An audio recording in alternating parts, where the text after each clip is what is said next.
나는 이렇게 말한다. 평생을 돈에 끌려가는 삶을 살았고 이제는 돈을 다스리는 삶을 살고 있다. 감정 기복, 불안, 패배감은 단 하나로 나를 더 강하게 만들었다. 바로 멘탈 하나로 말이다. 빚더미에 눌려앉고 과체중에 감정 기복이 심하다. 끊임없이 염려하고 성공과는 거리가 먼 삶을 살고 있는 나는 고작 26살이었다. 나는 나이가 깡패였다. 그래, 나는 어리니까 난독증을 겪고 있으며 발표하는 거리가 먼 유리 멘탈이었다. 그랬던 나는 지금 전 세계 1000만 부의 책을 알린 저자이자 경제적 자유는 물론 수만 명 앞에서 자신있게 강연하는 슈퍼 멘탈의 소유자가 되었다. 10분 안에 책 한 권. 안녕하세요, 장독대입니다.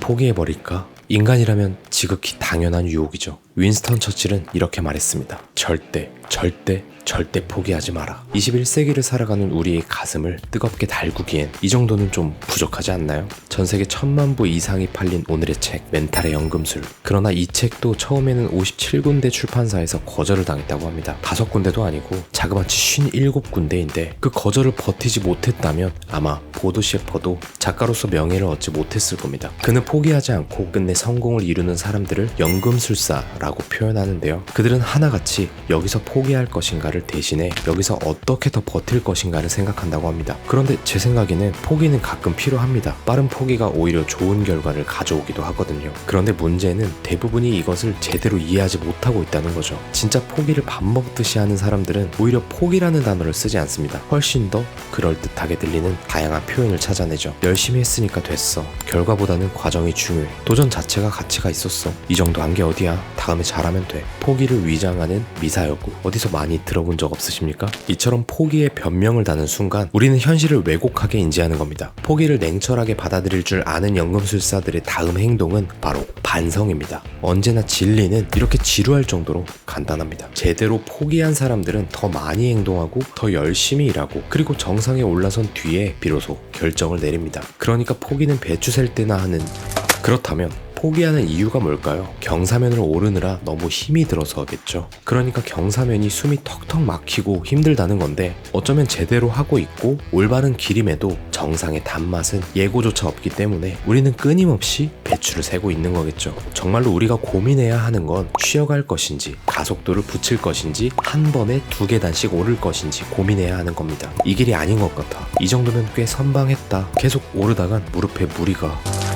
확신을 찾는 게 아니라 변명을 찾고 있는 우리의 모습이 낯설지만은 않은데요. 젊으니까 무엇이든 할 수 있을 거라고 말하는 어른들의 말씀은 하나도 틀린 게 없지만 이것은 때때로 위험한 말이기도 합니다. 무엇이든 할 수 있다는 것은 곧 무엇이든 포기할 수 있다는 의미인데요. 보도 셰퍼의 스승은 이렇게 말했습니다. 청춘에 해야 할 것은 아무리 오랜 세월이 지나도 변하지 않는 것을 찾아내 몸과 마음에 장착하는 것이라네. 그리고 그것은 인내심이라는 평범한 단어일세. 이 인내심이라는 것은 아주 흔한 단어이지만 아주 극소수의 사람만이 자기 것으로 소유하고 있는 단어입니다. 여러분이 성공하고 싶다면 반드시 대가를 지불해야 하겠죠. 목표를 세우는 것은 좋지만 그것을 얻기 위해 치러야 할 대가가 무엇인지를 명확하게 해야 하는 겁니다. 연금술사들은 이것을 냉철하게 검토한다는 공통점이 있었습니다. 보도 셰퍼는 많은 멘티들에게 질문을 받는 사람이 되었죠. 그러나 그는 젊은 사람들에게 늘 하는 말이 있습니다. 성공하고 싶다면 먼저 포기하지 않는 멘탈의 소유자임을 먼저 입증하라. 라고 말이죠. 성공한 사람들이 멋져 보이나요? 제가 아는 성공한 사람들은 대부분 혹독함이라는 대가를 치른 피투성이들 뿐이었습니다. 그들은 왜 버텨야 하는지, 왜 인내해야 하는지, 왜 포기하지 않아야 하는지 알기 때문에 가파른 경사를 기꺼이 오르는 거겠죠. 저를 포함한 여러분은 스스로 자신의 가치를 실제보다 높이 평가하는 병이 있습니다. 그러니까 작은 인내도 좀 크게 보는 경향이 있다는 거죠.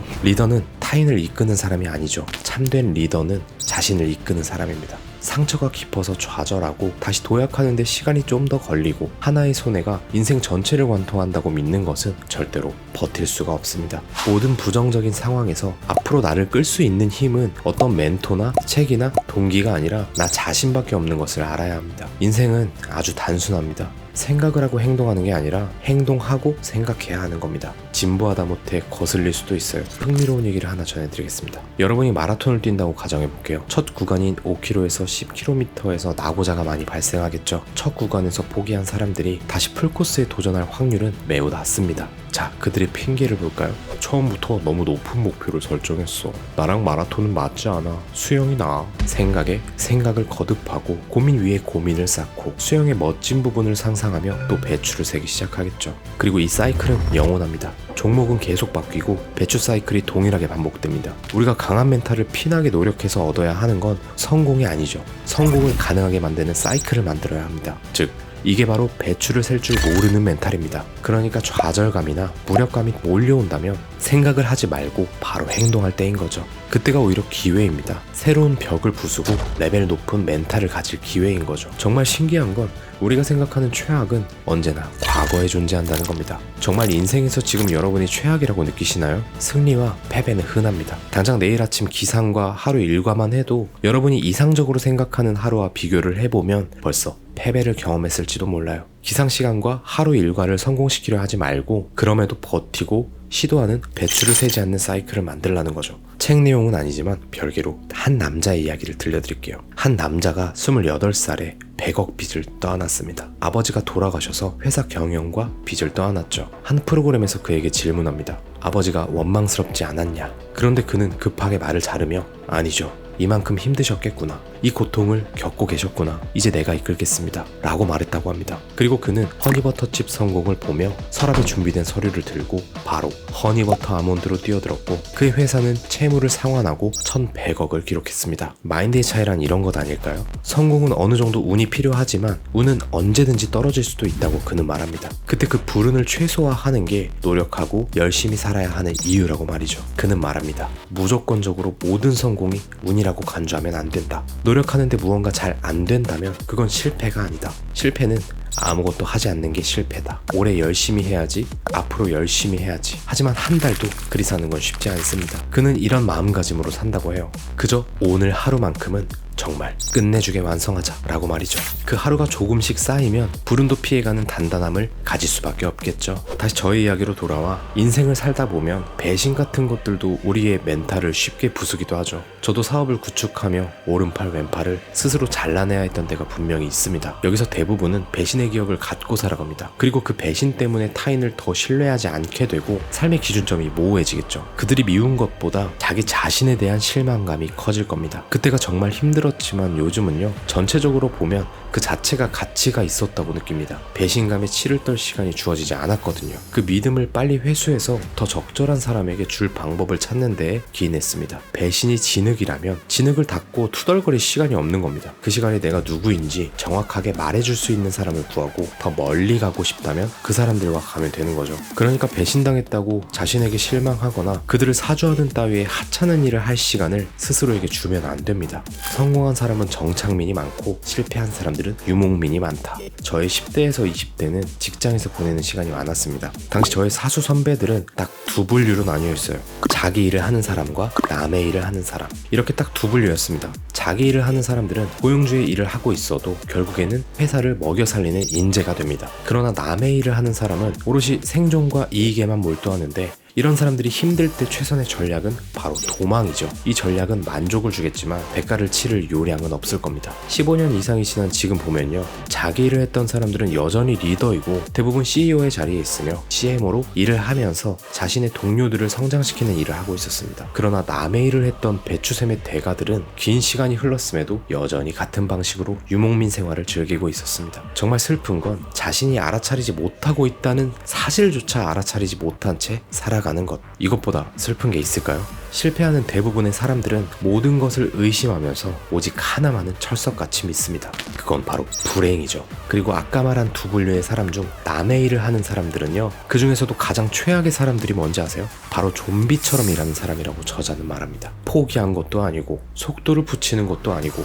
아무 영혼 없는 움직임으로 하루를 보내는 사람입니다. 이건 정말 최악 중에 최악입니다. 그런데 21세기의 회사에서는 이런 좀비들이 정말 많다는 겁니다. 우리는 포기를 포기하고 나서 그 다음 알아야 할 게 바로 추진력입니다. 정지에 있는 기관차는 작은 돌멩이 하나만 걸려도 출발할 수 없습니다. 그러나 달리는 기관차에는 어지간한 돌멩이나 바위로도 멈출 수 없는 것처럼 인내심을 갖고 버틴다는 건 이 같은 추진력이 이미 작동 중인 상태를 뜻하는 겁니다. 여러분의 목표는 장애물을 만나지 않는 게 아니라 어떤 장애물에도 구애받지 않는 삶을 만드는 겁니다. 추진력이 없는 사람들은 이렇게 말합니다. 시험 삼아 해봐야겠다. 경험이라 생각해야지. 월급쟁이일 뿐인데 열심히 일해서 뭐해. 이런 아마추어적 발상은 당장 버리셔야 해요. 그리고 이런 말을 하는 인간은 곁에 두지도 마세요. 여러분은 곁에 둔 사람들의 평균입니다. 평균을 깎지 말라는 얘기겠죠. 좋은 결과를 얻지 못해도 이해받고 싶어하는 저런 변명은 악재 그 자체입니다. 이 악재보다 더 심한 것도 있습니다. 이 추진력을 안 좋은 쪽으로 쓰는 사람들인데요.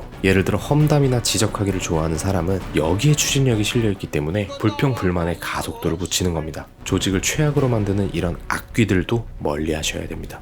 아, 알겠는데 추진력이 말이 쉽지 힘든데요.